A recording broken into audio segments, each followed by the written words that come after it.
There is a moment in every war when a single human being stands between collapse and survival, when the weight of an entire battle rests on shoulders that should not be able to bear it. On a jungle ridge in the Solomon Islands, in the darkness before dawn on October 25, 1942, a United States Marine sergeant named John Basilone fought a battle that should have killed him. He was surrounded by the dead, by broken weapons, by an enemy who refused to stop coming. He had not slept in days. His hands were burned. The machine gun that was supposed to save his position kept failing. And yet, when the sun finally rose over Henderson Field, he was still standing. What happened that night would become legend, but legends do not bleed or shake with exhaustion or feel the sickening weight of a machete striking bone.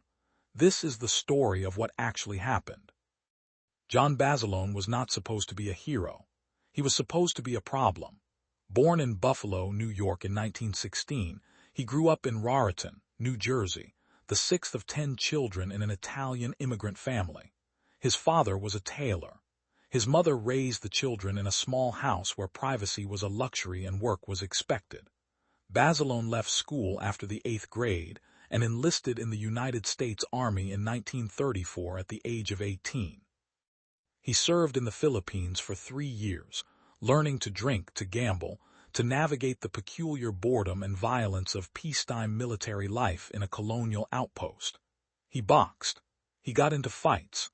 He was neither a model soldier nor a disaster, just a young man trying to figure out what to do with energy that had no outlet. When he returned to the United States in 1937, he worked as a truck driver and then a caddy at a golf course in New Jersey. The civilian world felt smaller than he remembered.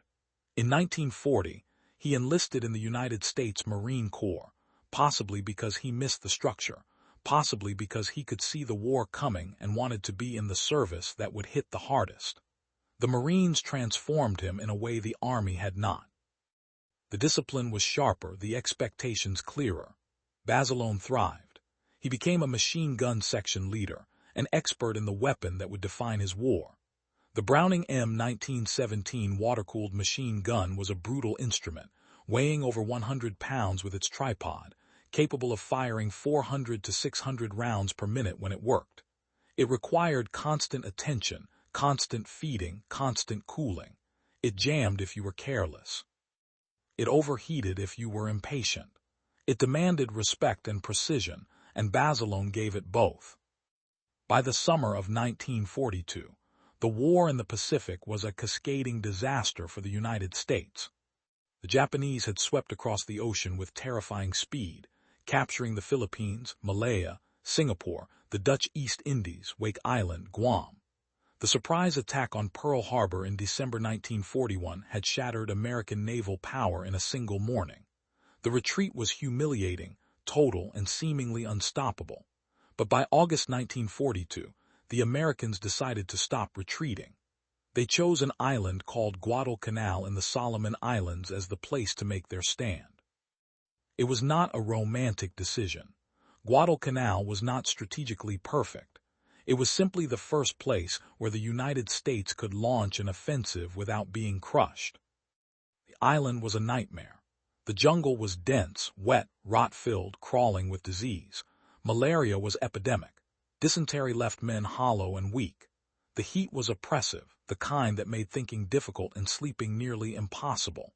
Japanese forces controlled most of the Pacific theater, and they viewed Guadalcanal as an insult that needed to be erased.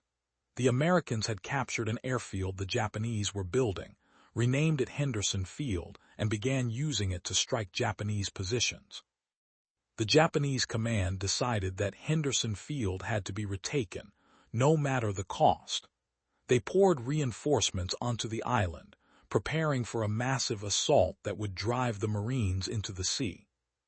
Sergeant John Basilone arrived on Guadalcanal with the 1st Battalion, 7th Marine Regiment.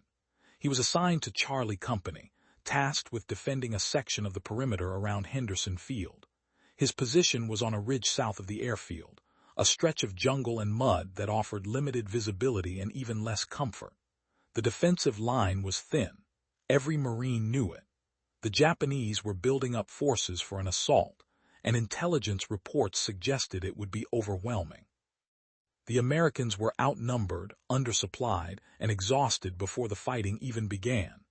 Basilone set up his machine guns with his crew, checking the ammunition belts, testing the water cooling systems, making sure the tripods were stable in the soft ground. He did not talk about fear or odds. He talked about fields of fire and interlocking positions, about making sure the guns would not jam when the enemy came. The attack began on the night of October 24, 1942. The Japanese plan was simple and brutal. They would launch a coordinated infantry assault on the southern perimeter of Henderson Field, overwhelming the American positions through sheer numbers and ferocity. The assault was supposed to begin earlier, but logistical delays and difficult terrain pushed the attack into the late evening. When it finally came, it came with a violence that shattered the night. Japanese infantry, elements of the Sendai Division, moved through the jungle in tight formations, supported by artillery and mortar fire. The sound was overwhelming, a rolling thunder of explosions and gunfire that made communication nearly impossible. Flares lit the jungle in bursts of sickly white light, revealing shadows that moved too quickly to track. Basilone was manning one of two Browning M1917 machine guns in his section. His position overlooked a narrow approach through the jungle, a natural choke point where advancing infantry would be forced to compress and slow. It was a killing field if the guns held. The first wave of Japanese soldiers appeared just before midnight, moving with discipline and speed. Basilone opened fire, the machine gun roaring to life with a sound like tearing metal. The recoil was constant, rhythmic, brutal. Spent shell casings poured onto the ground in a cascade of hot brass. The water jacket around the barrel began to heat, steam rising from the cooling system. His assistant gunner fed ammunition belts into the weapon, hands moving in a practiced rhythm that required no thought. The Japanese infantry fell in clusters, bodies crumpling into the mud, but more kept coming. They did not stop. They did not retreat. They advanced through the fire, stepping over the dead, firing as they moved. The battle became a blur of noise and light and heat. Japanese soldiers reached within 50 yards of Basilone's position, close enough that he could see their faces in the muzzle flashes. The machine gun never stopped. It could not stop. If it stopped, the line would collapse. Basilone fired in controlled bursts, conserving ammunition but maintaining pressure. The barrel glowed red in the darkness. The water in the cooling jacket began to boil, steam hissing into the night air. His assistant gunner poured more water into the jacket, but they were running through their supply faster than expected. The heat was unbearable, radiating off the gun in waves that made the air shimmer. At approximately 23:47, the worst possible thing happened. The machine gun jammed.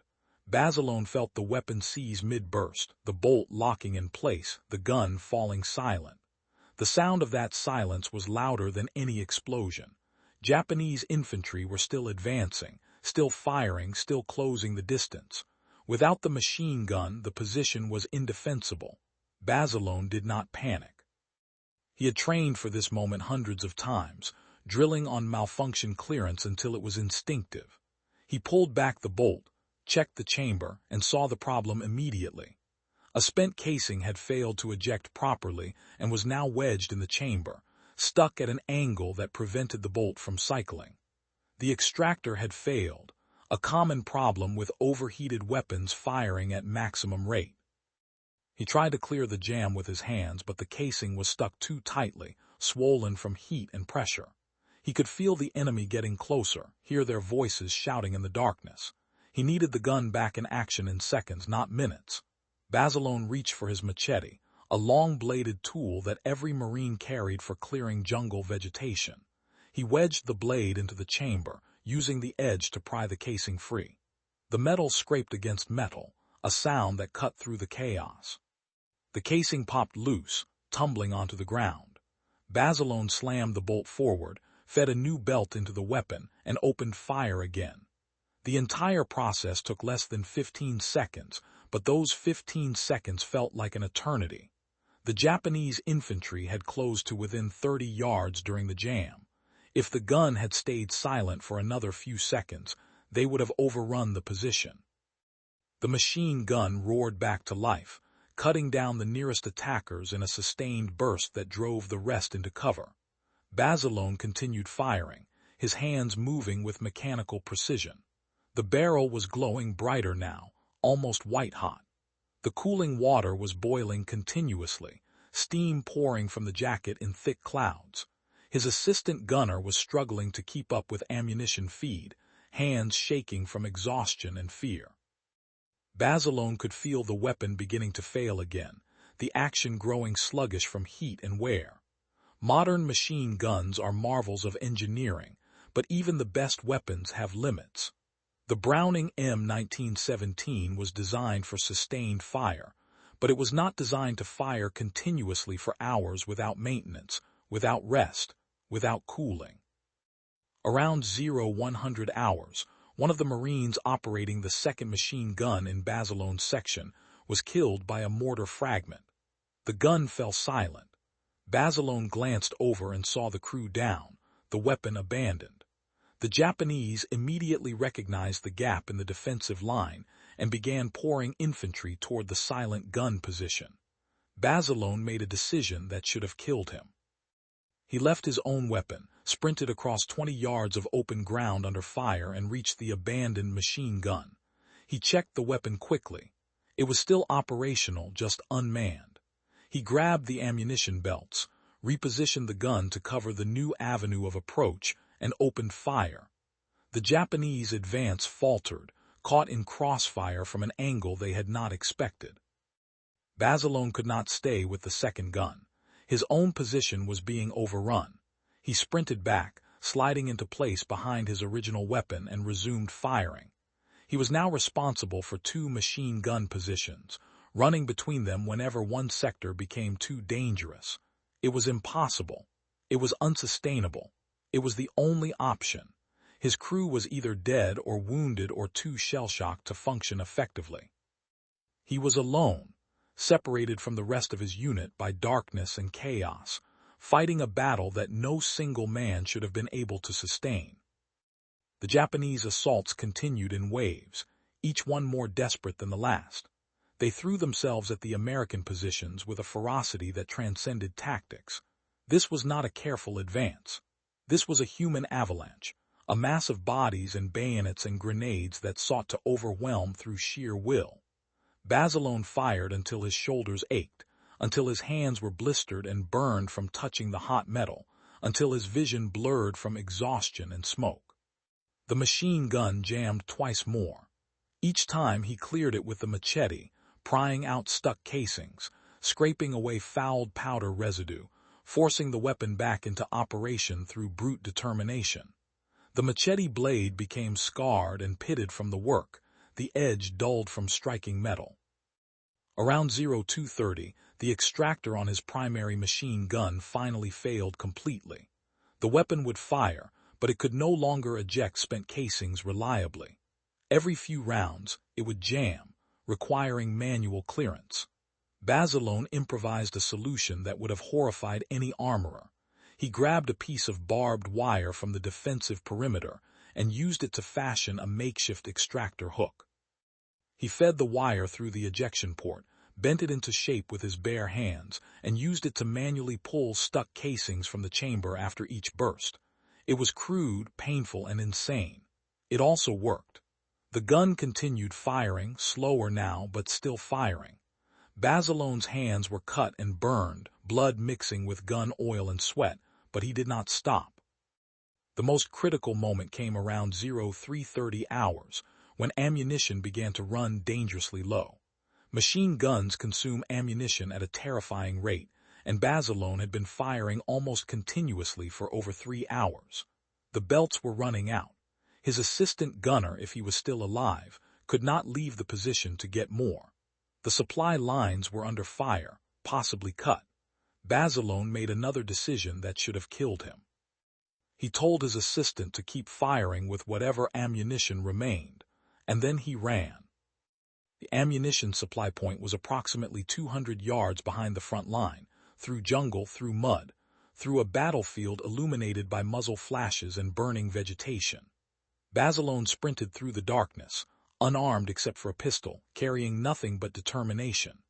Japanese infantry were everywhere, infiltrating between American positions, setting up ambushes, trying to cut the supply lines. Basilone moved like a shadow, avoiding contact when he could, fighting when he could not. He reached the supply point, grabbed as many ammunition belts as he could carry, approximately 90 pounds worth, and draped them over his shoulders and around his neck like grotesque jewelry. The weight was crushing, but he started running back. The return trip was worse. The ammunition belts tangled as he moved, catching on branches, throwing off his balance. Japanese soldiers spotted him and opened fire. Bullets cracked past him in the darkness, close enough that he could hear the supersonic snap. He did not stop. He did not drop the ammunition. He kept running, crashing through the jungle, stumbling over roots and bodies, driven by the knowledge that his position would be overrun if he did not get back. He could hear his machine gun still firing in short, desperate bursts, each burst eating through the last of the ammunition. When he finally reached his position, his legs nearly gave out. He dropped the belts onto the ground, gasping for air, and immediately began feeding a new belt into the gun. His assistant gunner stared at him like he was witnessing something impossible. Basilone made that run 3 more times during the night. Each time the odds of survival decreased. Each time he returned with ammunition. The Japanese began targeting him specifically, recognizing that he was the key to the defense. Snipers fired at him. Mortar teams adjusted fire to catch him in the open. He was hit twice by shrapnel, minor wounds that bled but did not stop him. His uniform was torn, soaked with sweat and blood and mud. His face was blackened with powder residue. His hands were raw, blistered, burned, cut, barely functional. He looked like a corpse that refused to die. The battle raged until dawn. As the first light began to filter through the jungle canopy, the Japanese assaults finally began to weaken. They had thrown everything at the American lines and failed to break through. The casualties were catastrophic on both sides, but the Marines held. When the shooting finally stopped, when the jungle fell into an exhausted silence, Basilone stood up from behind his machine gun and looked at what he had done. Bodies were piled in front of his position, some within 10 yards of the gun. A count later in the day would confirm 38 Japanese soldiers dead within 100 yards of his positions alone. The machine gun barrels were ruined, warped from heat, unusable. The ground was carpeted with spent shell casings, thousands of them, glinting in the morning light like scattered coins. Basilone did not celebrate. He did not collapse. He checked his weapon one more time, cleared the chamber, and then walked along the line to see who else had survived. The losses were staggering. Friends were dead. The Marine next to him, whose name he had known for months, was gone. The jungle was quiet now, but it was the quiet of a graveyard. Basilone sat down against a tree, took a drink from his canteen, and allowed himself to shake. The fear he had suppressed all night came flooding back, delayed but not defeated. His hands trembled uncontrollably. He stared at them as if they belonged to someone else. The official reports would describe what happened that night in clinical terms. Sergeant John Basilone distinguished himself by heroism above and beyond the call of duty. He manned machine guns under heavy enemy fire. He cleared weapon malfunctions under combat conditions. He resupplied his position at great personal risk. He held the line when others could not. The Medal of Honor citation would be precise and factual, a bureaucratic translation of an experience that could not be translated. What the reports could not capture was the weight of those hours, the loneliness of fighting when everyone around you is dead or wounded, the physical agony of operating a weapon that burns your hands every time you touch it, the mental calculus of deciding that you will run through enemy fire because there is no other choice. Basilone was evacuated from Guadalcanal in December 1942, suffering from malaria and exhaustion. He returned to the United States in 1943 and was awarded the Medal of Honor in a ceremony in Australia before being sent home for a war bonds tour. He became a celebrity, paraded through cities, asked to sell the war to a public that did not understand what war actually meant. He hated it. He was uncomfortable with hero worship, with the attention, with the simplification of his experience into a narrative that fit on a poster. He requested to return to combat multiple times, arguing that he belonged with his Marines, not on a stage. The Corps initially refused. He was too valuable as a symbol, but Basilone was persistent, and eventually they relented. In February 1945, Sergeant John Basilone landed on Iwo Jima with the 5th Marine Division.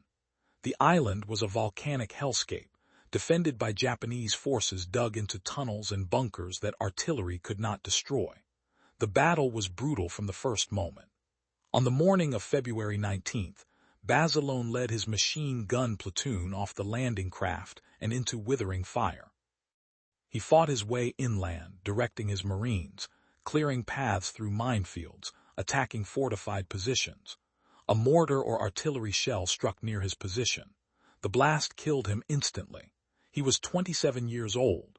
For his actions on Iwo Jima, he was awarded the Navy Cross, the second highest decoration for valor in the United States military. He remains the only enlisted Marine in World War II to receive both the Medal of Honor and the Navy Cross. The story of John Basilone is not a story about superhuman ability. It is a story about what happens when training, responsibility, and refusal to quit collide in the worst possible circumstances. Basilone was not invincible. He was terrified. He was exhausted. He was in pain. But he had a job to do, and he did it until the job was done or he was dead. That is not heroism as it is portrayed in movies. It is heroism as it actually exists. Small decisions made in rapid succession, each one slightly more impossible than the last, until you reach the end and realize you have done something that should not have been possible. What happened on that jungle ridge on Guadalcanal matters because it was real. The weapon jams were real. The sprints through enemy fire were real. The burns, the exhaustion, the loneliness of command were real. Basilone did not have plot armor or divine intervention. He had a machine gun, a machete, barbed wire, and a stubborn refusal to let his position fall. That is what held the line that night. Not destiny, not fate, just a man who decided that retreat was not an option and paid the price in blood and sweat and hours of his life that aged him beyond measure. When you think about courage, this is what it looks like. It is not a moment. It is hours. It is not glorious. It is grinding. It is not cinematic. It is repetitive, mechanical, brutal. It is clearing a jam for the 15th time with hands that can barely grip the metal. It is running through fire because the alternative is watching your friends die. It is standing when every instinct screams to run, not because you are fearless, but because you are more afraid of failing than dying. That is what John Basilone did on Guadalcanal. That is what he did again on Iwo Jima, and that is why his name should never be forgotten. If you found this story powerful, if it gave you a deeper understanding of what courage actually costs, please consider subscribing to this channel and hitting the like button. More importantly, I want to hear from you. What part of this story affected you most? Was it the moment the gun jammed and Basilone had to improvise with a machete? Was it the runs through enemy fire for ammunition? Or was it the quieter realization that this man who survived the impossible went back and died doing the same thing again because he believed he belonged there? How do you define courage after hearing a story like this? Leave your thoughts in the comments. These stories matter. These men matter. And remembering them is how we honor what they endured.